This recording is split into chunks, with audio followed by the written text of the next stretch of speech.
Eu não conheço ninguém que escapou desse destino.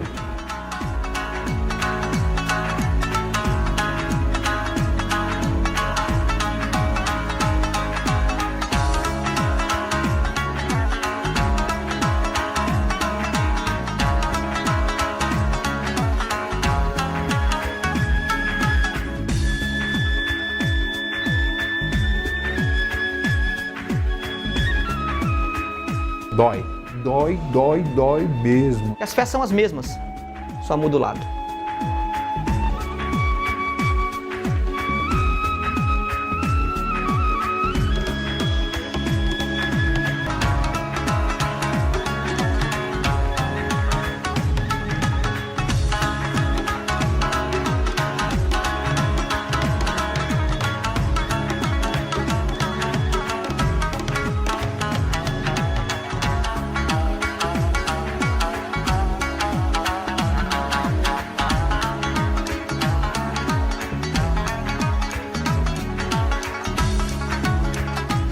Tudo isso está escondido embaixo do tapete. Aqui já é um cara que gostou de viver aqui.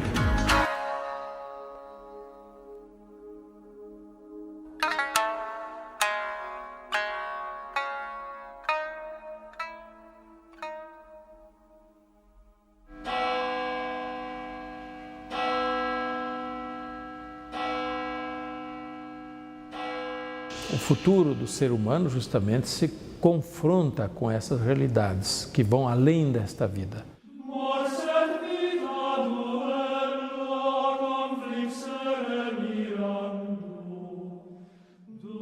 A morte faz parte da vida, né? A condição da fragilidade humana é parte da nossa condição e por isso mesmo é sábio que nós saibamos o que fazer com essa nossa condição de fragilidade.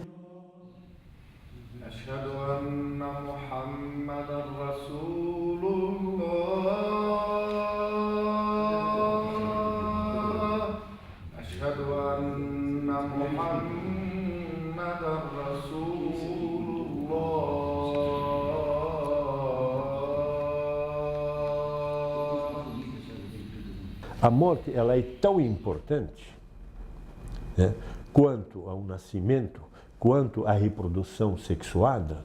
Ambos são importantes para o aprimoramento da vida.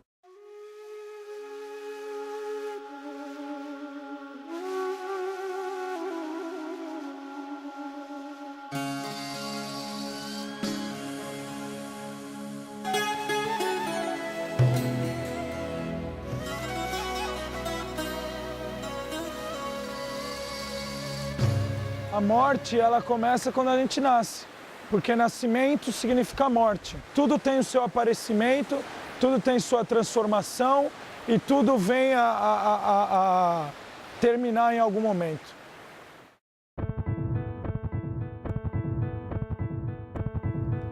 Em algum lugar do mundo, alguém está morrendo.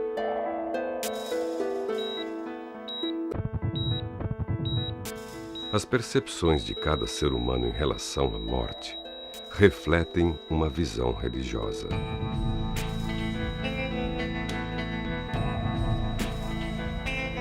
A finitude faz com que o ser humano busque algo que transcende a existência terrena em algo espiritual.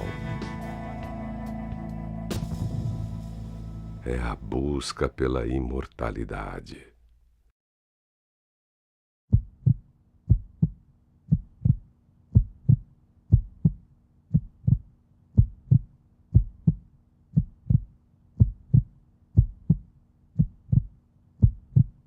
Meu nome é Paulo Roberto Martins, né?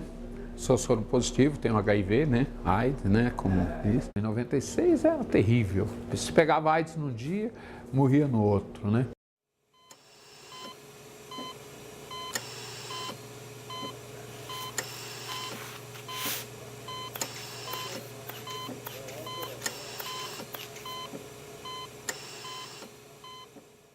Fui para o meu quarto e ali no meu quarto eu ajoelhei e pedi muito a Deus. E chorei muito, para que Deus me desse um sinal, que me mostrasse realmente o que Ele queria de mim. A relação das pessoas quando estão próximos da morte, né, ou a velhice, ou uma doença incurável, a sensação que nós temos é que elas acabam realmente indo para um aspecto religioso. Isso acontece certamente porque o ser humano se dá conta, na hora da doença, no risco de vida, se dá conta, primeiramente, da sua fragilidade. Que chega uma hora que não pode mais nada por si. A espiritualidade, ela nasce desse posicionamento em função da finitude, né? Ou seja, o que resta, né, após a existência.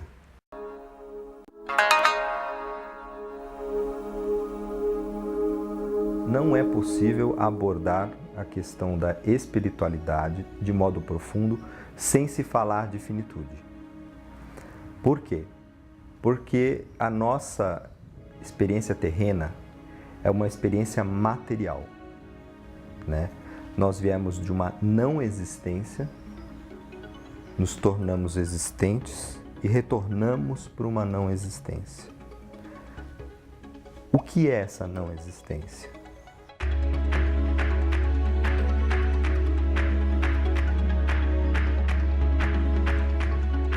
A doutrina da morte ela difere em todas as religiões. As diversidades dos rituais religiosos, eles se dão devido às peculiaridades das próprias religiões. Da onde elas nasceram, como elas foram constituídas e como elas foram estruturadas.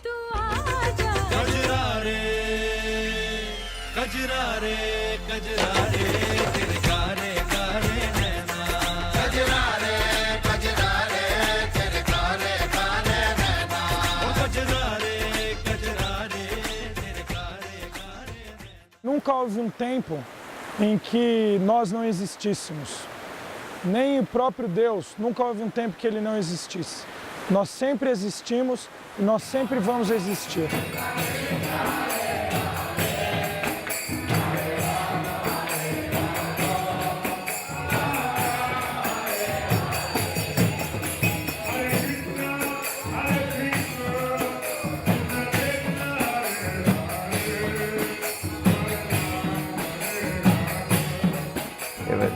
Eu não sei para onde eu vou. Também aprendi na nossa filosofia e acredito no ciclo de nascimentos e mortes, ou reencarnação.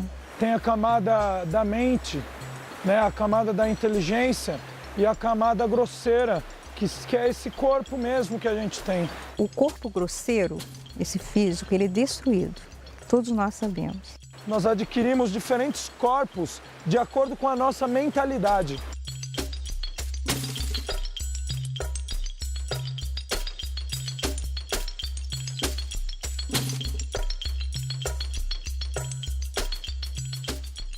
Se nós somos muito preguiçosos, nós vamos receber um corpo de algum animal muito preguiçoso.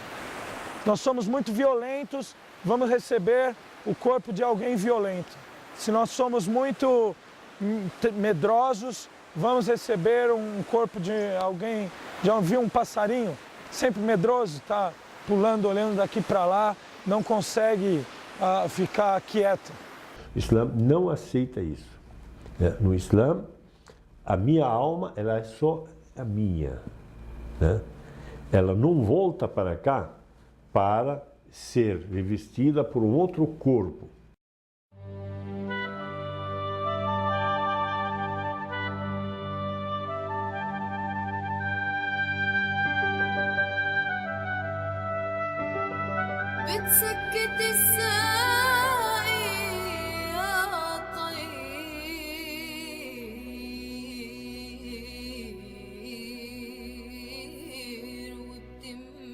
Se eu for correto, eu tenho um destino.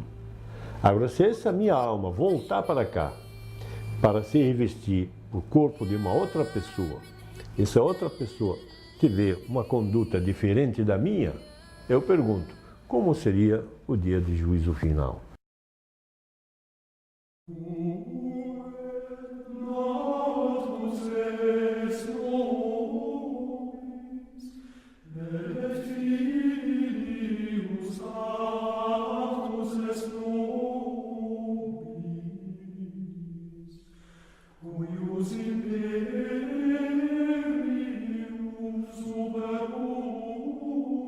O ser humano, na morte, ele comparece perante Deus e recebe, então, de Deus, ou o prêmio da vida eterna, se tiver sido justo, se tiver correspondido com Deus nesta vida, ou então o castigo eterno, se não tiver correspondido com Deus nesta vida.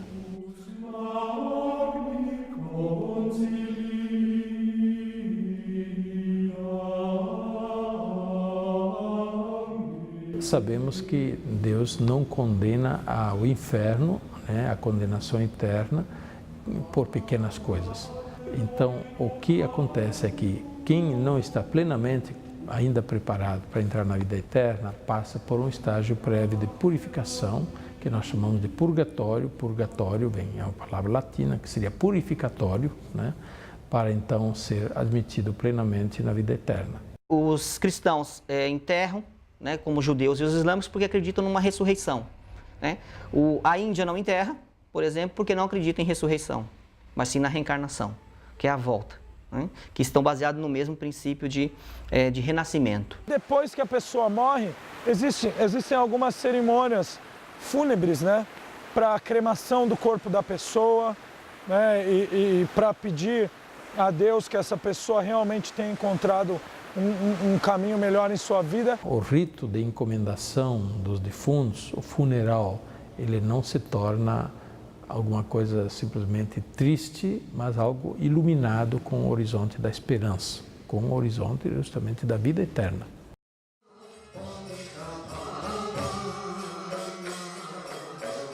Se no momento da sua morte você consegue estar acompanhado de pessoas que estão orando para Deus com muito fervor e devoção, é dito que, sem dúvida alguma, você alcança a morada de Deus e não só isso, você vai viver junto com Deus e participar das próprias atividades que Deus executa em sua morada. Independente de religião, quando você conversa com um indivíduo que faz meditação ou que sente a presença de um estado crístico, a presença do Espírito Santo, vem uma sensação de atemporalidade, como se o tempo tivesse contraído ou expandido, e uma alteração da percepção pessoal, de modo que o indivíduo se sente frequentemente unido num todo. No Islã não há velório. O enterro não envolve o caixão. Tem que ser direto lá na terra, no fundo do túmulo. E o caixão volta. Aí você pode doar para qualquer pessoa. E na posição lá no túmulo, embaixo, tem que ficar inclinado para o lado direito e o rosto direcionado para a direção da Meca.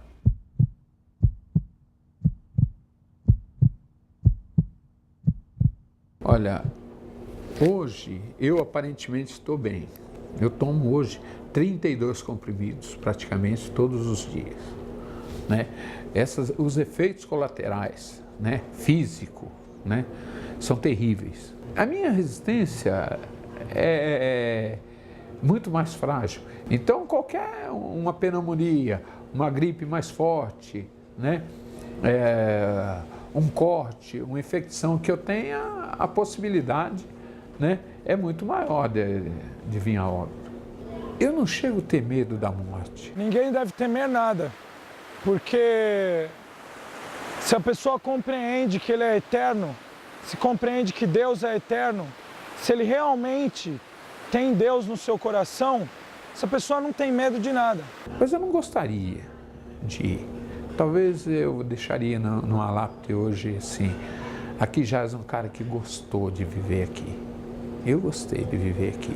É um momento delicado, um momento crucial na vida da pessoa, em que a pessoa ou de fato faz isto, põe a sua vida na mão de Deus e de forma correta, né? E aí a pessoa também encontra paz, serenidade, inclusive para encarar a doença, encarar a morte. Não que eu estou conformado com essa situação. Eu nunca vou me conformar. Eu nunca vou me entregar, né, para a morte assim. Eu vou brigar muito para me levar embora daqui, eu vou dar trabalho. Se ele combater a morte, ele vai estar fadado a perder todas as batalhas. Porque a morte é absoluta. É uma condição da nossa existência a morte. Então você não deve tomar a morte como um inimigo a ser vencido, mas como um aliado na busca do sentido da vida. O próprio caso de Jesus Cristo. Olha a situação que ele estava. Sendo chicoteado, sendo cuspido, sendo apedrejado, sendo humilhado, arrastado. E ainda assim a mente dele estava completamente pacífica.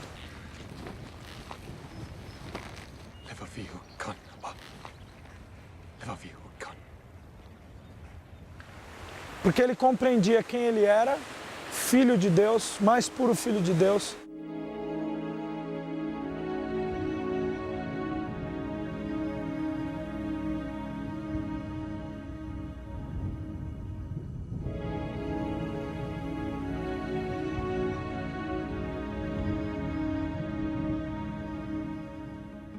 A melhor parte da minha vida foi um contato com Deus. A dimensão espiritual é extremamente importante para o ser humano, né? Nós temos dados, tanto dados americanos como dados brasileiros, mostrando a importância disso. Dentro do cuidado paliativo, né, a gente vê a importância, 100% dos pacientes acreditam, por exemplo, em Deus, né? A grande maioria acredita numa força superior. Todos gostariam que isso fosse abordado diante de uma doença grave e consideram isso um assunto importante. Chega ao absurdo de 50% dos pacientes desejarem que o médico ore com eles. A questão da pessoa estar comprometida com uma doença, né, ou sabendo que vai morrer, e se ela pode se estabelecer psicologicamente, eu acredito que sim. Eu já vi vários casos de pessoas que estavam com câncer fulminantes, né, com doenças, e viraram para o médico dizendo assim, eu não vou morrer. E não morre. Toda vez que você consegue acessar a dimensão espiritual do indivíduo na fase final de vida, o resultado é muito bom, né? No entanto, a dificuldade é acessar. A gente tem uma dificuldade de acessar, principalmente porque na nossa cultura existe um tabu muito grande de se falar sobre morte. Então o indivíduo chega para você e ele não quer falar sobre a morte. E a família não quer falar sobre a morte. E aí o que acontece? A única chance de você transcender a morte é primeiro olhar de frente para ela.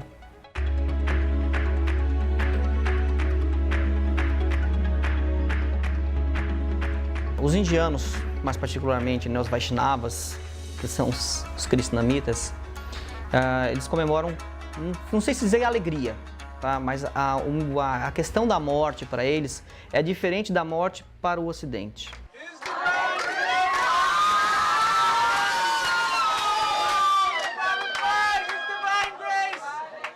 Durante as festividades fúnebres do meu mestre espiritual, é um sentimento muito raro, assim. É um sentimento difícil de expressar, porque você sente uma angústia muito forte e, ao mesmo tempo, uma alegria muito forte. A morte é um momento de dor, sem dúvida nenhuma, mas também é um momento de você investir muito na sua espiritualidade, para você compreender, para fazer da morte uma lição, né, que dessa ninguém escapa. E nesse momento ninguém leva nada junto. A dor faz parte da vida também nesse caso. Claro, existe certamente uma diferença no modo de enfrentar a dor, né?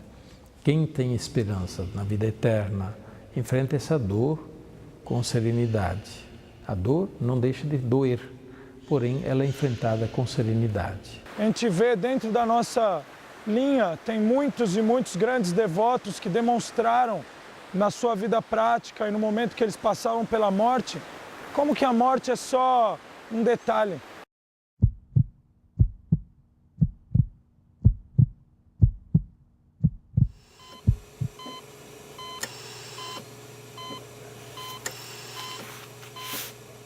Sabe, eu poder ir numa escola hoje e estar falando para os jovens a consequência das escolhas que eles fazem, que eu não gostaria que eles passassem o que eu passo hoje.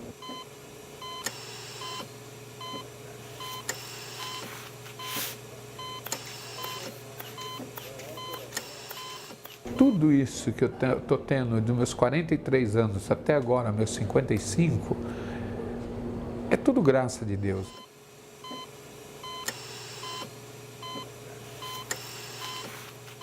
Se eu não tivesse o HIV, se eu estivesse na rua, talvez eu não estaria nem aqui mais, né? Eu estava dando tiro nos outros, eu estava tomando tiro, eu já tinha morrido, eu estava traficando, eu estava assaltando, eu estava numa penitenciária. Eu agradeço a Deus pelo HIV. A morte pode chegar em qualquer momento. Ela não escolhe nem sexo, nem idade, nem posto, nem cargo, nem status social. Nós somos prontos para a vida, para a morte é mais difícil. Então, o aspecto religioso, seja ele qual for, ele vai tentar te confortar nisso. Gostaria sim de estar vendo meu filho se formar, né? Ir para uma faculdade, se tornar um homem honesto, né? Ver talvez o meu filho participar de uma Olimpíada ou de uma pré-Olimpíada, de um campeonato, me trazer um... Mas eu já troquei 3 faixas do meu filho, já troquei 3 faixas do judô dele. Sabe, para mim isso daí é uma grande vitória já. Eu já sou muito grato a Deus por Ele ter me dado essa oportunidade de abraçar meu filho todos os dias, de manhãzinha. Muitas vezes a pessoa passa a nem se preocupar tanto que ela vai morrer, mas ela começa a se preocupar com o afeto que ela tem. E muitas vezes ela não teve na vida toda. Eu quero aproveitar tudo que eu puder com o meu filho. Eu quero ter cada minuto com ele. Eu quero ter cada segundo. Eu quero ter cada abraço dele. Eu quero ter cada beijo dele, sim. Sabe? Todos os dias. Todos os dias.